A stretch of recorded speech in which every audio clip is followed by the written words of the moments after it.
question de foi, il y a une question de choix. Lorsque nous parlons de la vraie foi toujours implique connaissance.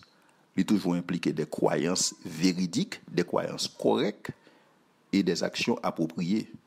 Nous avons regardé des croyances véridiques en faveur du christianisme, en faveur de Dieu. Nous avons regardé le design qui existait dans l'univers, qui pointait du doigt vers un concepteur intelligent. Nous avons regardé le fin réglage dans l'univers qui indiquait un accordeur intelligent. Nous avons regardé l'information qui codait dans l'ADN de l'homme qui indiquait un codeur divin. Nous regardons la venue à l'existence de l'univers qui impliquait un créateur divin. Nous regardons le sens de la moralité chez la race humaine qui pointait le doigt vers un législateur divin. Maintenant, nous allons regarder la Bible. Ce qui ça nous base, nous, pour que nous disions la Bible, c'est la parole de Dieu. Parce que nous ne pouvons pas répéter, même chez un musulman, le Coran, c'est parole de bon Dieu, parce que le Coran dit c'est parole de bon Dieu. Ça, c'est un raisonnement circulaire qui ne peut pas mener nous aucun côté. Donc, là, nous-mêmes chrétiens, nous disons que la Bible, c'est parole de mon Dieu. Nous ne sommes pas capables de dire la Bible, c'est parole de mon Dieu parce que la Bible me le dit. Il n'a pas fait sens. Donc, il faut que nous connaissions, il faut que nous ayons un argument, il faut que nous ayons connaissance pour que foi nous capables de chiter son bagage. Il y a une bagage que nous avons besoin de connaître dans la Bible, c'est que la Bible révèle comme un livre religieux unique et cohérent. En pile, le monde n'a pas réalisé que lorsque vous avez la Bible, ce n'est pas un livre qui a lu. La Bible, c'est un recueil de livres. La Bible, c'est une compilation de livres. C'est une compilation de plus de 66 livres qui sont rédigés par 44 auteurs sous un intervalle de 1500 ans. Je pourrais prendre encore. La Bible, ce n'est pas un livre. La Bible, c'est 66 livres. C'est une compilation de 66 ouvrages qui sont écrits par 44 auteurs sur 1500 ans. Qui ça veut dire? Ça veut dire que ou bien des auteurs qui ont écrit dans des générations qui sont différentes, dans des époques qui sont différentes, et tout ça dit cohérent, tout ça dit converger vers un seul sujet. La Bible a un seul sujet. La Bible a un seul thème central. Thème central de la Bible, c'est une personne, c'est Jésus-Christ. Vous voyez Jésus-Christ depuis la Genèse jusque dans l'Apocalypse. Dans Genèse, vous voyez Jésus-Christ, vous voyez la Bible à parler, parce que c'est comme ça l'histoire de l'homme commencé. L'histoire de l'humanité commencé dans un jardin et l'a fini dans une cité. C'est l'histoire de l'homme, l'histoire de la race humaine. Il commençait dans un jardin, l'a fini dans une cité. Et dans ce jardin, l'homme a péché. L'homme qui était créé pour être capable immortel, l'homme qui était créé pour être capable de vivre avec Dieu, moi dis immortel physiquement. L'homme pas créé pour te connaître la mort. Mais l'homme en tant que homme immortel. Mais c'est pas à cause du péché. Bon Dieu qui a fait provision de la postérité de la femme, il a commencé à annoncer Jésus-Christ. Il a annoncé que l'a vini. Et dans la cité, lorsqu'on a lu l'Apocalypse, il a annoncé la venue de Jésus-Christ. Qui vient créer de nouveaux cieux et une nouvelle terre. Et qui a fait descendre vers nous-mêmes la Jérusalem d'en-haut, la cité céleste, la cité de Dieu. Donc tout auteur, tout convergé, et qui fait de la Bible un livre religieux unique et cohérent. C'est seule la Bible qui a une cohérence, ça. 66 livres, 44 auteurs, qui écrit sous 1500 ans. Et la Bible révèle comme un livre religieux historique unique.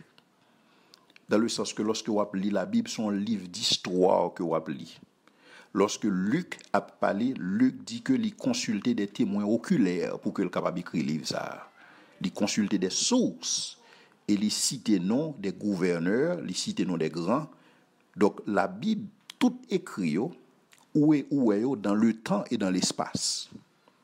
Dans le temps, c'est-à-dire que il citait des mondes qui tapent vivre, que monde capable de consulter, il y a d'autres sources qui parlaient de eux-mêmes, et dans l'espace, il parlait de géographie qui s'est fait à cette époque. Il dit que Jésus-Christ fait tel côté sous le règne de tel monde. Et donc, on est capable de vérifier. La Bible, c'est le seul livre qu'on est capable de vérifier. On est capable de vérifier parce que base historique solide. Lorsque vous lisez Luc, encore une fois, Luc lui-même, tant que son journal de bord, Côté l'abdou, mais ça fait, ou capable de vérifier de par vous-même. Et donc, dans ce sens, la Bible, c'est un livre religieux unique. Et à propos, la Bible, c'est le seul livre religieux qui figurait dans la librairie des congrès aux États-Unis, dans la section des livres historiques. Seul livre religieux. Ou pas jouer un Coran là-dedans. Ou pas jouer un Hindu Vega là-dedans. Ou pas jouer une Doctrine et Alliance là-dedans.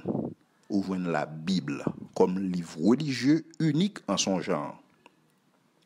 L'autre bagage ou capable de dire de la Bible, c'est façon la Bible préservée dans l'Antiquité. La Bible préservée dans l'Antiquité de manière unique et de manière spéciale. Lorsque vous avez des textes anciens, nous allons citer 3 textes anciens. Parce que les textes qui sont anciens que nous connaissons, c'est des textes tant que l'Iliade d'Homère, l'Odyssée d'Homère. Textes sont textes qui sont extrêmement anciens. Mais combien d'unités que nous avons dans le texte qui sont préservées? Non seulement il y a 500 unités dans le texte qui sont préservées. Et 500 unités qui sont préservées, c'est où gagné 1000 ans après les faits. C'est-à-dire que monde qui joue une copie ça yo pas fouti consulter les témoins oculaires pour voir ça Omer Abdia, est-ce que c'est ça? Deuxième littérature historique que gagne antique, c'est la guerre de Gaulle sur Jules César. Côté Jules César a traversé le Rubicon. Son texte qui est unique, mais combien de copies ou combien d'exemplaires ou seulement 10 exemplaires de texte et qui le lit écrit près de 600 ans après César.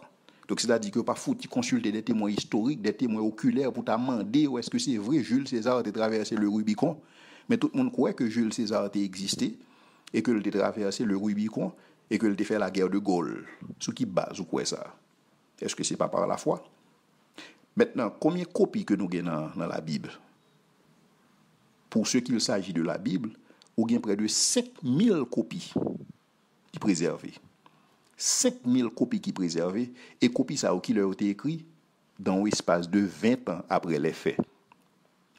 Donc, vous êtes capable de consulter des témoins oculaires. Lorsque Paul écrit les épîtres dans un intervalle de 5 à 10 ans après les faits. C'est-à-dire que Paul a eu accès à des témoins oculaires. Pour ça, l'a dit.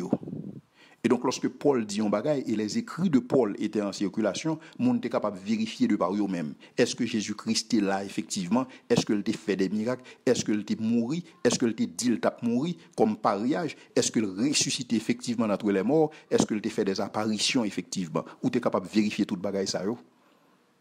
Et donc, ça qui fait que la Bible, c'est un livre qui est unique en son genre. L'autre bagage capable de en faveur de la Bible, c'est l'archéologie. Comment l'archéologie et la Bible ont marché de pair. L'archéologie, le plus souvent, lié à dans site que la Bible cite. Lorsque la Bible dit un bagage, l'archéologue a fait des fouilles et a découvert des civilisations exactement comme la Bible te dit là. C'est comme tu as une complicité harmonieuse qui existait entre l'archéologie et la Bible. Ils ont tout entendu. Ils ont marché de pair. Ou pas qu'à faire ça dans l'islam, non? Ou pas qu'à faire ça pour le Coran. Et donc, lorsque nous avons parlé de ce Dieu, nous avons parlé du Dieu chrétien qui est véridique, qui est véritable. Parce qu'on est capable de vérifier à travers la Bible. On est capable de vérifier la véracité historique. On est capable de vérifier de manière archéologique.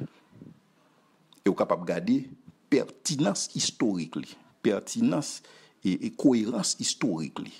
Et cohérence qui vient au niveau de l'écrit. Et donc, tout ça montre que la Bible est capable de faire confiance. Et la Bible, regardez son livre religieux qui est honnête. La Bible présente mon Jean. La Bible présente Noé qui finit sauver le monde et puis qu'elle sous les têtes. La Bible présente Jésus-Christ, le Messie qui est en bas stress. Parce que le jardin est tellement en bas stress, tellement stressé, l'a sué, et puis sué cap saute dans le fond en tant que des grouilles de sang. Seule la Bible est capable de présenter un Messie dans l'état ça. Pour le présenter un Messie qui est fatigué. Un Messie qui arrive beaucoup ton puits et puis qui soif. Seule la Bible est capable de présenter mon Zayo. La Bible présente l'homme selon le cœur de Dieu, en la personne de David, mais qui est un adultère. Seule la Bible est capable de présenter mon Jean. Et donc la Bible se révèle être un livre religieux honnête sous tous les angles. Donc la Bible pas grand yel caché, pas de maquillage dans la Bible, pas de saupoudrage, parce que tout le monde a nu et a découvert dans la Bible.